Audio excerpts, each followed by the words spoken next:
Hola, soy Diego García Ventura de la Fundación Fernando González de Bernaldez y en este vídeo os voy a hablar sobre los impactos del uso público en las áreas protegidas.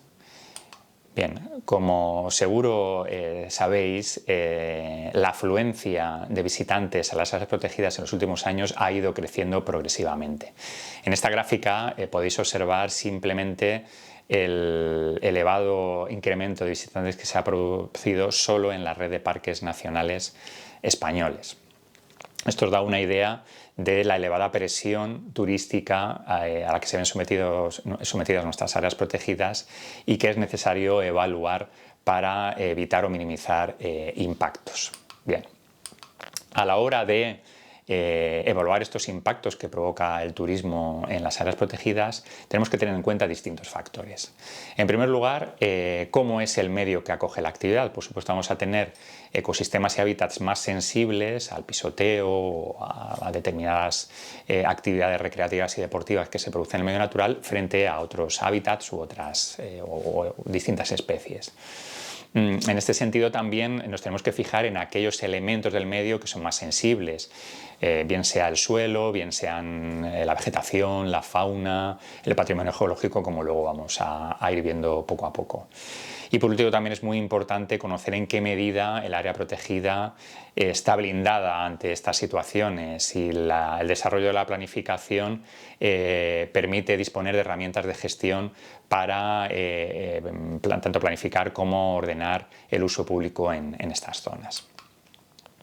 También tenemos que tener en cuenta, y esto es muy importante, cuáles son las características de las actividades de uso público que se producen en las áreas protegidas. Tanto el tipo, es decir, la movilidad que requieren, qué tipos de equipamientos y servicios de uso público utilizan, el perfil y el número de visitantes que deambulan por las distintas zonas de un área protegida, cuál es la intensidad de la propia actividad, la distribución temporal y espacial de estas actividades y el grado de información y concienciación previa.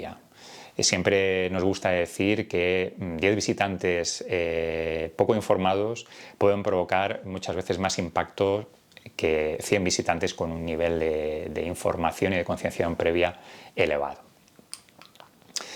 Bien, vamos a pasar ahora a analizar por distintos elementos del medio qué tipologías de impactos nos podemos encontrar. Bien, uno de los aspectos clave a evaluar es el suelo. ¿De acuerdo? En qué medida las actividades de uso público producen impactos sobre el medio edáfico. Y en este sentido, la compactación del suelo por el pisoteo es quizá el impacto más clásico.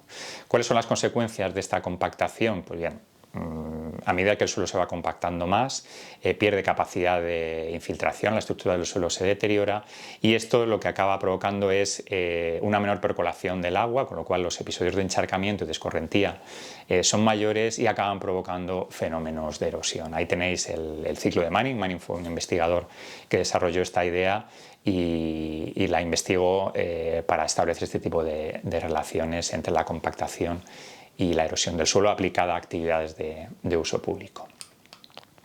En estos fenómenos de erosión van a influir otros factores, como pueden ser, por ejemplo, la pendiente. Lógicamente, a mayor pendiente el riesgo de erosión va a ser más elevado, pero también puede haber otros factores que influyan, como la mayor o menor afluencia de visitantes y también en qué medida el medio tiene una capacidad de autorregeneración sobre el suelo, como puede ser el mayor o menor aporte de hojarasca, por ejemplo, a los horizontes orgánicos de estos suelos.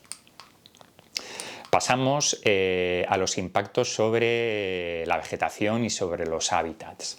De acuerdo, en este sentido, además del impacto directo que se puede producir sobre determinadas especies de flora protegida, bien sea por recolección, daños a cortezas, etcétera, más o menos intencionados, también nos vamos a encontrar con el deterioro progresivo sobre los hábitats que puede tener el pisoteo, sobre todo cuando se producen episodios de pisoteo fuera de senderos o pistas habilitadas para su uso. En estas fotografías podéis ver, por ejemplo, cómo progresivamente un hábitat, en este caso además de interés comunitario, puede verse afectado por esa falta, digamos, de ordenación de los flujos de visitantes en los senderos. Otro de los elementos clásicos a evaluar es en qué medida las secciones de uso público tienen impactos sobre la fauna. Aquí, del mismo modo, podemos encontrar impactos directos, bien sea por atropello en el caso de vehículos que transitan dentro de las áreas protegidas, por el pisoteo en el caso, por ejemplo, de puestas de anfibios o otras poblaciones de fauna. Pero también es muy importante evaluar en qué medida estas actividades modifican la conducta de estas especies e incluso pueden llevar al fracaso reproductor de algunas de ellas. Probablemente conoceréis estudios sobre el impacto de las actividades de uso público que puedan tener sobre zonas de nidificación de aves rapaces generalmente, o sobre grandes especies de mamíferos. También tenemos que tener muy en cuenta en qué medida estas actividades afectan sobre elementos del patrimonio geológico de interés. Paredes de escalada, por ejemplo, zonas de travertinos muy sensibles al tránsito de visitantes. Ahí tenéis en la foto, por ejemplo, una zona de aparcamiento sobre una de estas estructuras, o elementos que se pueden ver perjudicados, digamos, su carácter más pintoresco de interés paisajístico se puede ver perjudicado por el tránsito de visitantes.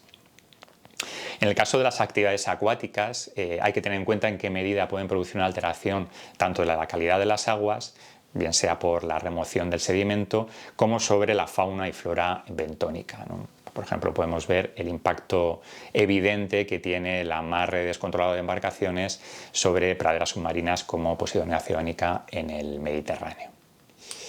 Y por último, dos impactos clásicos, pero no por ellos menos importantes, como es la acumulación de basura, que puede tener un impacto directo también sobre la fauna, ¿no? Sobre esa alimentación